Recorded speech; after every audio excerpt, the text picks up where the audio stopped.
How to add the IDM extension in Google Chrome. Hey guys, welcome back to the channel. If you'd like to add the IDM Internet Download Manager extension to your Google Chrome, it's quite simple.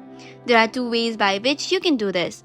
For the very first step, if you download and install the IDM software on your device, you should automatically see the IDM extension on your Google Chrome once you have successfully installed the software. This way, if you go to your extensions and check for Manage Extension, the IDM integration module should already be available, but you have to make sure that it is toggled on.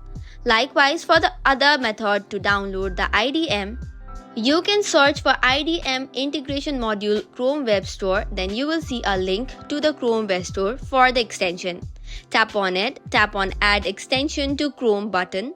Make sure to give the permission and tick on Confirm, and your IDM integration module should be added as an extension to your Google Chrome.